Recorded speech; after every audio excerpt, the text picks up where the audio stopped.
Hey, welcome back to another video of AI Basics. In this video, we are going to learn how to link Grammarly with Word. To link Grammarly with Microsoft Word, you will need to install the Grammarly for Windows.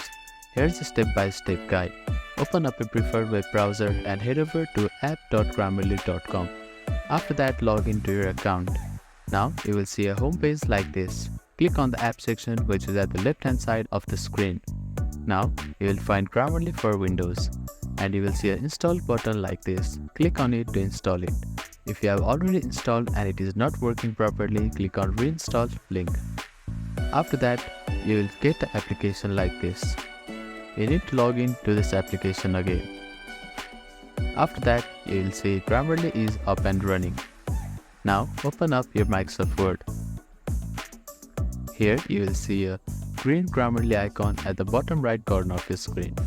So that is how you can link Grammarly in Word. Once installed, Grammarly will work seamlessly in Microsoft Word, checking your text for grammar, spelling and style issues as you type. Thank you for watching this video. Please do not forget to like, share and subscribe to our channel and comment down if you have any queries.